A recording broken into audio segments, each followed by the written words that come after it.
think there's some people probably still coming, but I think we'll get started. Okay, so I'd like to welcome you all here today. My name is Karen Sudmeyer-Review. I'm with the IUCN Commission Ecosystem Management, and I will also be at the University of Lausanne this fall. It's my great pleasure to welcome you here today. I think we'll have more people coming in. It's a little bit difficult. We're far away from the Congress Center, so I know some more people are coming in the afternoon. But we'll start this morning with some welcoming. And as you can see, we have a full day. But don't worry, not all of those are PowerPoints. we have exercises, we have games, and we have different ways of bringing across our message for today. So I'd like to also introduce the other people of our team. Radhika Murthy is with the IUCN Ecosystem Management Program. We have Pete Witt, who's the chair of the Commission Ecosystem Management. And we will do introductions. Also, Pete will be introducing Eladio Galiano, who is with the Council of Europe and one of our partners. And we will have the chance for everybody to introduce yourselves once we get started. And Camille is also, important person, and she's working with Radhika now at the IUCN Ecosystem Management Program. Okay?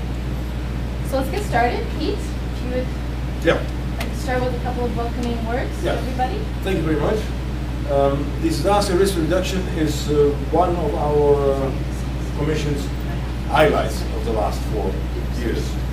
We have a very active Commission, many things going on, but a few flagship projects, and this definitely is one, and I'm very happy that you're all there. We are a bit far from the conference center, so that maybe explains why not everybody is there that has signed up. But as the French say, les absents ont toujours tort. Those who are not there, they are wrong. They have made a mistake. Disaster risk reduction. It is within IUCN, it's a joint program between Commission, where we have a thematic group leader of disaster risk reduction. This is Karin Sudmeyer. She really got the whole thing off the ground within IUCN. Then it was catching on, and everybody thought, this is of interest. And we got donors, and of course, as a Commission, a network of volunteers, you cannot really do that, those large projects anymore yourself. And so it moved over to the Secretariat, and now it's really a joint program by the Secretariat, where Radhika Murthy is the responsible person for the disaster risk reduction work, and Karin. And that is all integrated in the Partnership for Environment and Disaster Risk Reduction, PEDR, in which you also find UNEP, UNDP, and maybe a couple of people more, but Karin knows that better than I do. So it's not just something coming out of the blue. What is also very interesting for us is that it's really a bridge between the outside world and conservation. Within IUCN, you have been a former councillor. Since a long time we are always saying, yes, we have to break out the conservation network. If we really want to achieve something for conservation, you have to touch the private sector, the military, the sports people, or whatever, the economic planners. But it's not easy. We are all working in silos, and it's not easy to break out. This is one of the things where people within conservation say, in IUCN, disaster risk reduction, why should we do that? What has that to do with conservation? I will show you during this day. And the other side, disaster reduction people, they are much more thinking about humanitarian issues, and it's not environment that comes in their mind in the first place. And still, you're going to learn today how much looking at the environmental dimension will help them in disaster risk reduction. So, I think this is going to be a very interesting workshop, and normally it's a 5 days workshop. You get kind of condensed training for 1 day. I'll try to be here all day, but I'm not going to make promises, because you can imagine, as being the chair of a commission with all kinds of members that are active in different parts of Congress, I may have to go to other places as well. But I'll try to be everywhere. And it's also very much my honor now, because I've been talking too much already, to introduce to you Eladio Galiano. I know your name, Eladio, but I want to make sure that I didn't make a mistake. Eladio has a very outstanding career in the European Union, where he has been charged with the European Wildlife Treaty, the Council of Europe. It's not the European Council of Europe, so that's even I would say, well, higher in fact. Yeah, it's higher than the European Union. Maybe you have a bit less money, but it's higher there. But there are more countries members of the Council of Europe than of the European Union. He is going to introduce the workshop from his perspective, especially since he has also been very active in PEDR. He's been chairman, I think, of PEDR during one of the more crucial periods of the partnership. Please, Eladio. Thank you very much. I have been asked to speak for 5 minutes, and I will speak for 5 minutes. I used to teach before, so I hope my voice gets everywhere.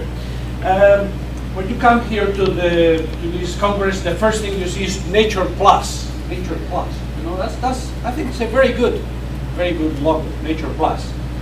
First, because now you see we're not talking so much about nature so much. We're talking about biodiversity, something people don't understand very well. Now we're talking about nature.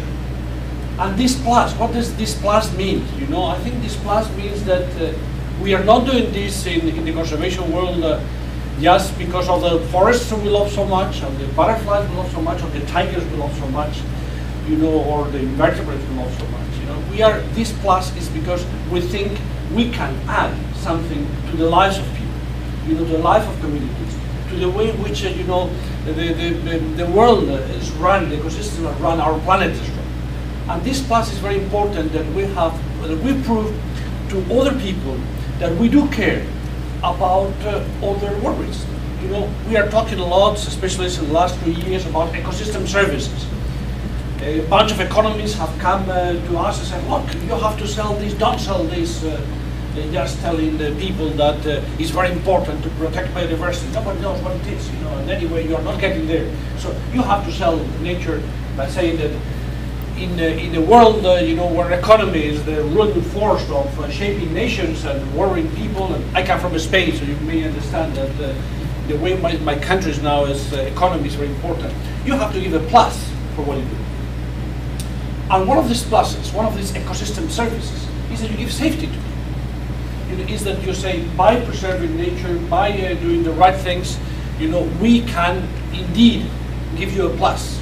You know, it's not just for the butterflies, although the butterflies are important, or although tiger is important, and the ecosystem is important, but they're important for people, also for people's safety, for the economy of people. And that's the plus, I think, that we are trying to make through in this whole Congress. And certainly it's a plus that the Commission is trying to push for a long time, you know, how management of ecosystems can help you. I come from both worlds, you know, and I have a biologist, I've been working in conservation, and the last 7 years I'm responsible at the Council of Europe for a treaty, a cooperation group of governments on disaster risk reduction. Later, you will be told exactly what is disaster risk reduction, but very briefly, disaster risk reduction is trying to avoid people getting, you know, hit by natural variations. You know, we don't like to call them natural catastrophes or natural disasters. We think all disasters are unnatural. What is unnatural is not to take precautions. You know, not to think in advance. Anyway, these disasters hit people, hit their economies, hit the environment also, and we think that there is a need that this sector that's carried out by the humanitarian, by the civil protection, by a number of people, this sector believes a lot in cement, in hard solutions. So their engineering is always putting more dams, putting more, and our message is telling these people that they can green their activity. You know, disaster reduction can be greened by using more forests, you know, by using more wetlands. Of course, this does not exclude that engineering solutions will not have to be complementary, or you know, that both approaches. So, a few years ago, PEDR was created. This is a coalition. I think the Radhika will tell you more detail. It's a coalition of United Nations bodies. You have from UNESCO to UNDP to, of course, UNEP, Parliament. But the United Nations University, IUCN is very, very important in this.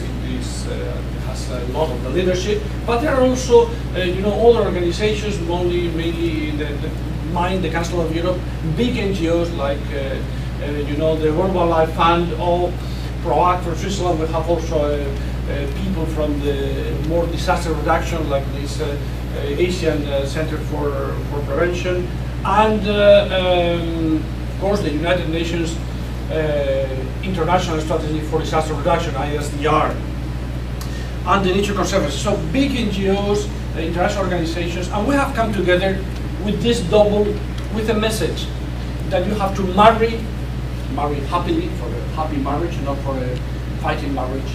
You know, disaster reduction and conservation. So we try to spread the word in the conservation arena about how important is disaster risk reduction, and we try to work a lot with the people in civil protection, in the humanitarian, to tell them that whatever they do, they have to do it in a way that will be sustainable, that will not harm ecosystems, that will provide more long-term solutions. That is the whole concept of you know, ecosystem-based disaster reduction, and it is what you are going to be hearing for today. We are focusing our work mainly on lobbying and, you know, convincing people and talking to different organizations. That's part of it.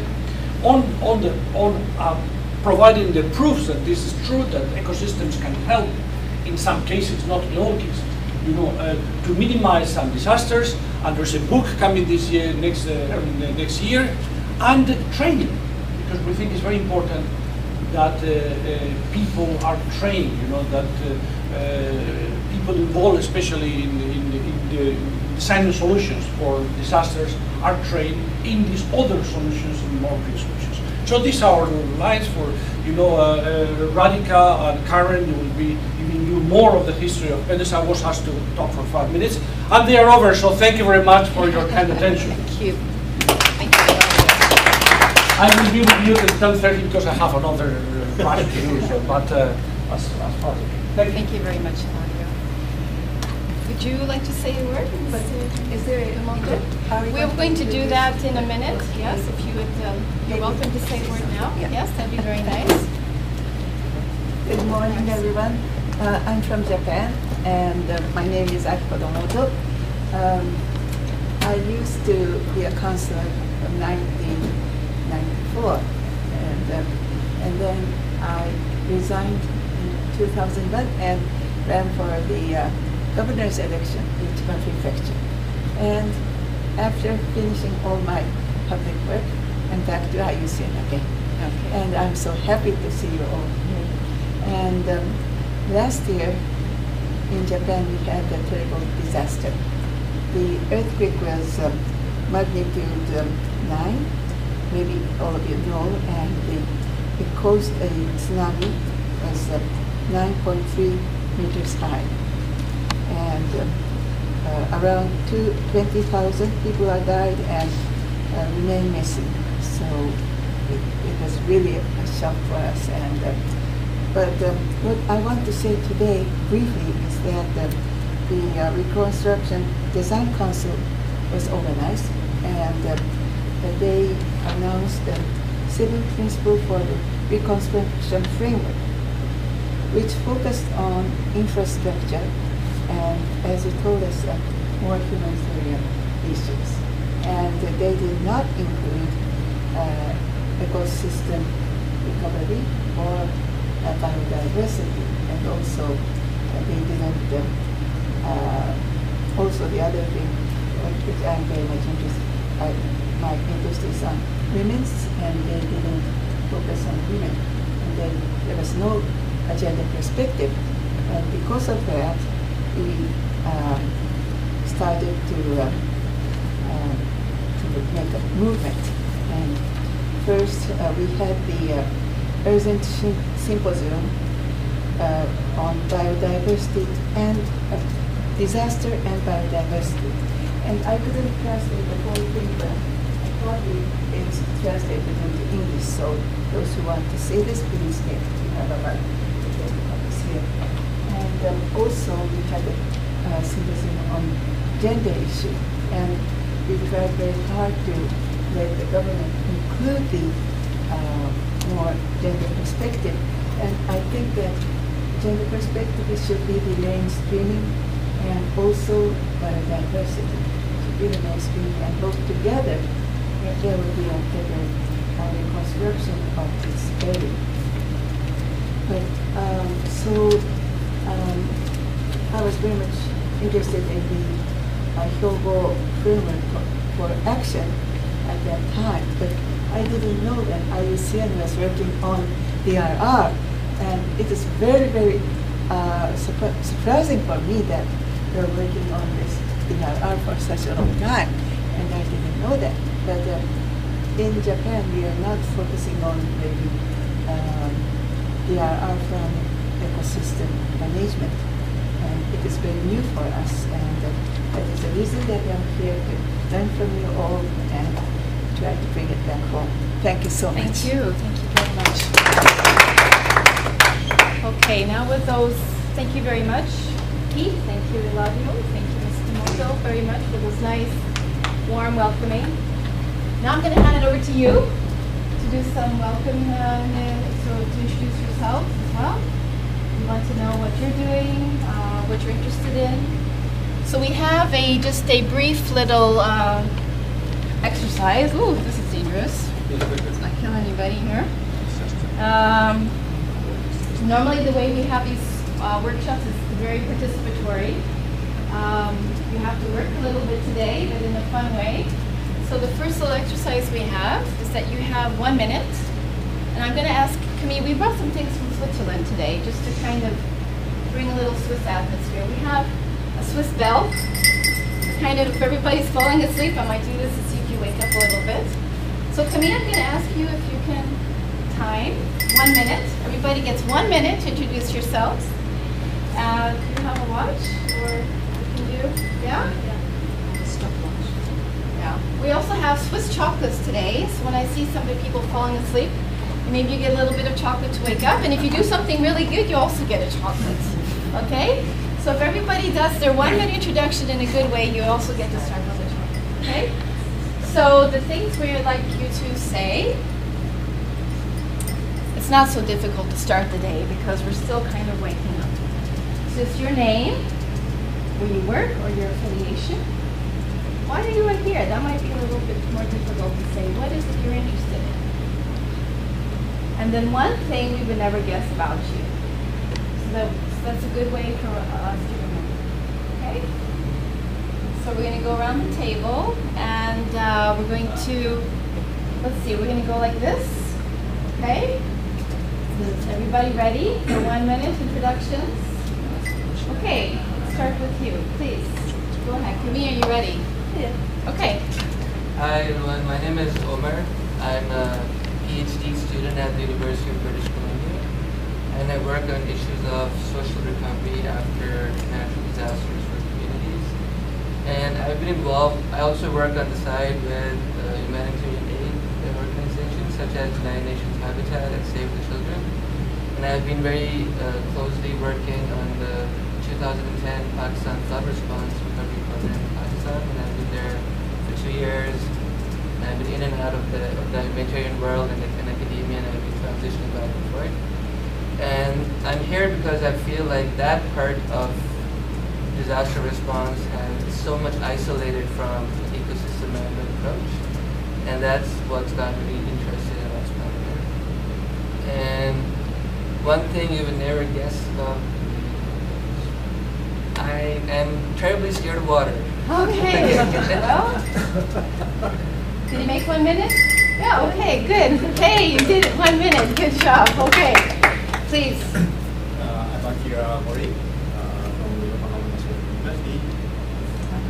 Same as well. Oh, right, that's right. Yeah, so I'm an associate professor at this university, and my major focus is disturbance-based ecosystem management, especially for forested areas. So like, actually in many countries, especially in many developed countries, forestry policy changed to orient to more like a nature-friendly or biodiversity-oriented forestry practices to think about the balance between biodiversity and timber production. And the basic idea is based on limiting natural disturbances. like wildfires or typhoons. So then I expanded my interest into programming disturbance, including disasters. Sometimes some natural events can be disastrous or devastating to human society, but it's good for nature. So Okay. that's why I came here. One thing we would never guess about you, quickly then. But One thing we would never guess about you. for Yeah. I completely forgot. I'm good. I guess. Oh, something. Do you, Something. something that you really like. Your favorite hobby. Climbing. Climbing. That's unusual. Every Okay, time. rock climbing. Yeah. Okay. Everywhere. All right. Good. Thank you. Thank you very much. Okay. Please. Thank you very much. My name is Salim Rawahi. I'm from Oman, Sultan of Oman. I'm working as the associate professor in Sultan Qaboos University. My specialization, my first degree was biology, then my degree was environmental science. So I'm a biologist, as you can say. I'm working also part of the university, also working various committees in the region, as well as international committees like UN and other. I'm also focal